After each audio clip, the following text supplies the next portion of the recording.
Have you ever wondered how difficult it is for women to become a leader in IT and remain a woman?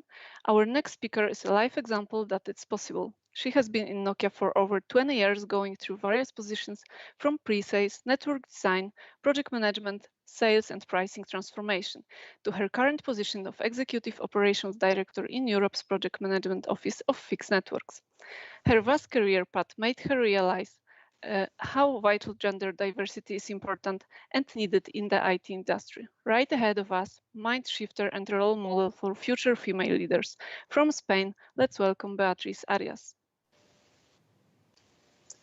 Hello, my name is Beatriz Arias. I am your speaker for the topic, How to Become a Leader and Still Be a Woman. This is a lot for you to work on yourself. So I want you to take a piece of paper and write down as many questions and points for reflection that resonate with you. So let me start with the very fundamental basics. Leadership is instrumental to take an individual or a collective system towards success. But what is the definition of success? My favorite one is Mrs. Obama's quote. Success isn't about how much money you make. It's about the difference you make in people's lives. Would you think this quote is referring to one gender in particular? The answer is no. Then why is it that it takes us women more effort to be part of the leadership ladder still in the 21st century?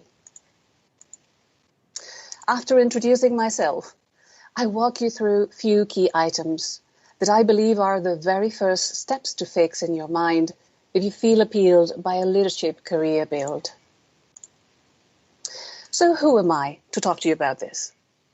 Before I start, I want to play a bit with you.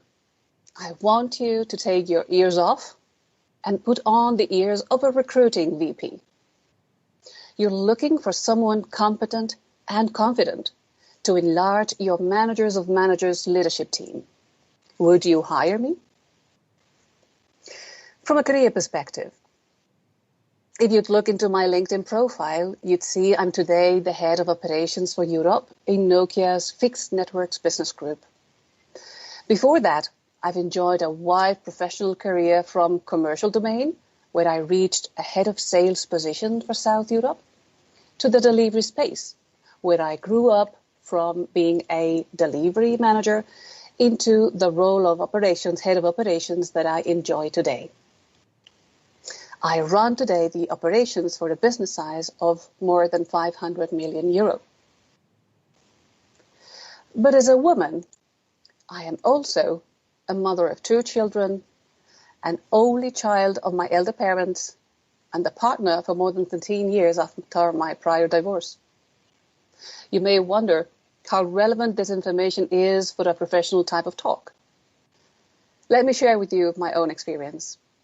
When I was a young worker, I always thought that my work environment did not need to know about my personal life. I was biased by thinking they'd see me as less professional. So, for example, at a job interview, I'd be fearing to get the question, do you have children? Or what is your marital status? One of the most important takeaways of my career is that first job is internal. It's about giving value to all that you do in life and showcase the learnings you've taken out of it. If it talks about myself, why not telling? We'll speak a little bit more about that later.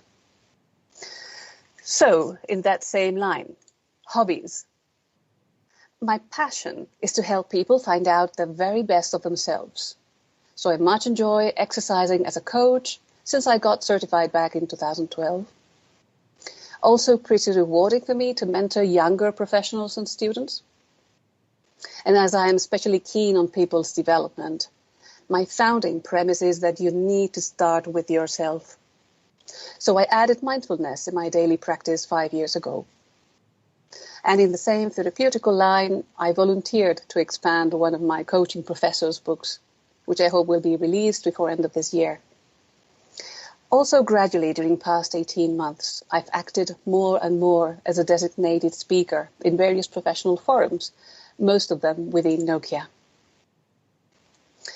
With this, what were the main challenges I encountered during my professional career? Remember, you're keeping still the hiring VP ears. Here's my story. Having got a telecommunications engineering education, I soon became used to be part of a minority. The ratio at my university was at 20-80. Obviously, I was part of the small 20% of female students.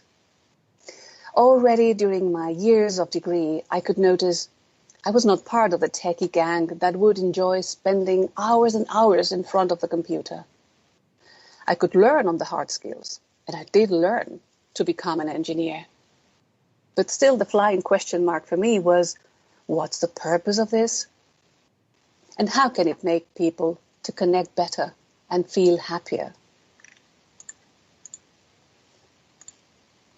So I felt privileged when I started as a work student in Siemens by 1997, just 2 years before my university studies finished, and to work exactly on what I had studied, in the pre-sales department, translating the technical features of our solutions into appealing presentations for customers to buy.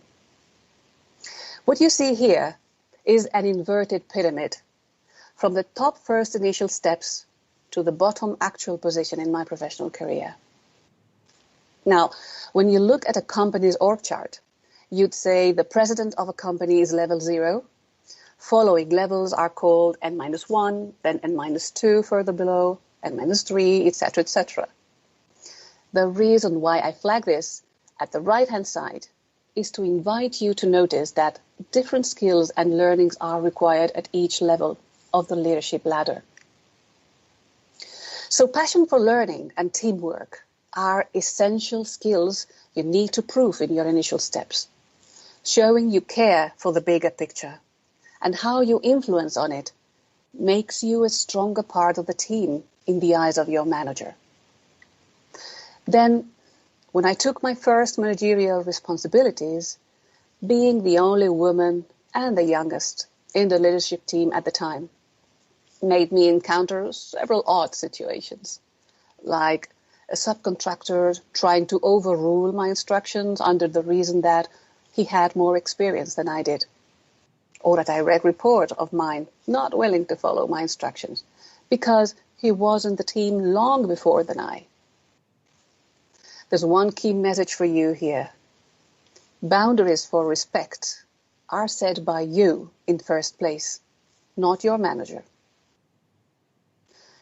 Then when I became head of delivery, I suddenly became the manager of my colleagues. Wow, a quantum leap. This is what happens when you're in such a promotion. This requires a whole self-work to understand you are a different piece of the system now. In the same way as you cannot be in two places at a time, except for Schrödinger's cat. That's a bad engineer's joke. If you aim to remain being the same level of colleague, you'll be leaving your team leaderless, orphan. And it may happen that some of those former colleagues find it hard to accept or see you as their new boss as well. This is a joint job for everyone to understand that pieces of the puzzle need to fit now in a different manner. Or in other words, the puzzle has changed. When I became head of sales for services, I was again the only woman in charge of fostering services sales in all South Europe, evangelizing and convincing sales managers that they could earn more if they sold my unique portfolio items. So trying to get the attention on your uniqueness was a skill I had to develop big time. As transformation manager, I enjoyed for the first time, a corporate global role, cross geographies, but for a full business group worldwide. I was working in the disrupting organizational change that we were designing. So as part of any change, I learned the importance of politics meaning how to smartly defend your interest, your objectives, when the others are different or even opposite. In here, the ability to build and lean on a strong network is the killing factor for you to succeed or fail. Now, being for the past 3 years the head of operations in Europe has made me fine-tune my own concept of time's value. Being a manager of managers implies you work much more on the next step definition and allow your direct reports to operate with their teams.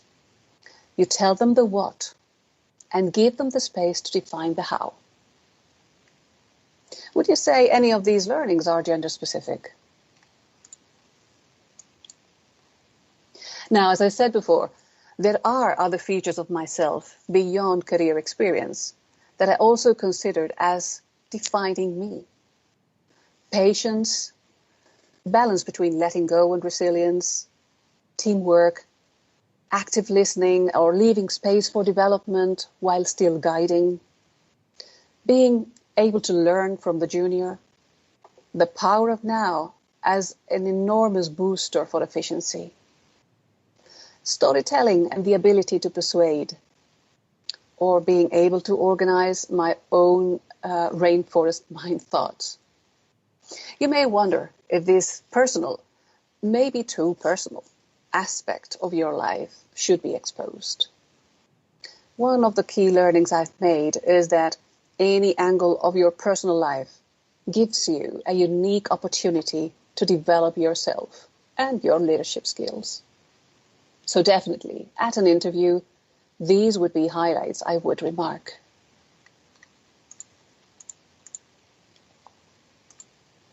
Leadership ladder requires the ability to adapt to each step. Leadership skills required at each level are somewhat exponentially different. The upper you scale on it, the larger the leap from one step to the following. There is, however, some very important takeaways that you need to keep with you on all stages from day one, which is what you can see on the top left corner. It's never too early to begin to demonstrate leadership. The moment is now. There are leaders at every level.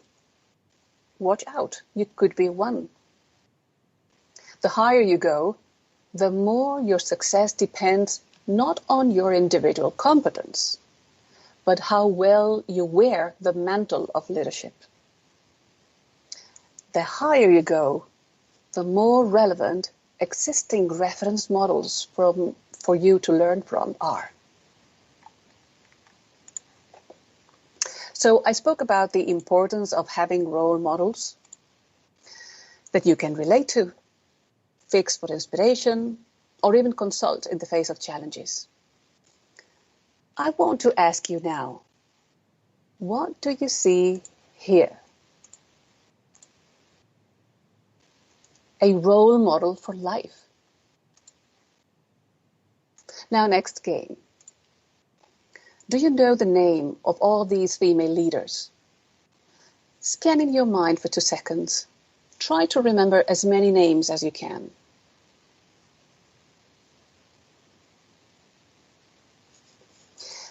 This was only a game.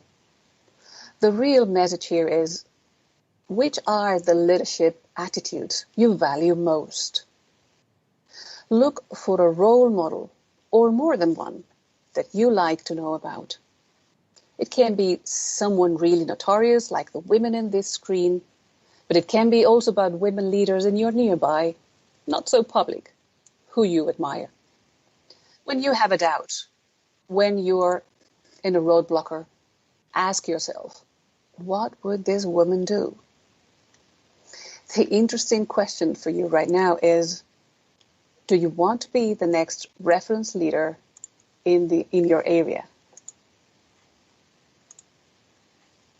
So, some key takeaways.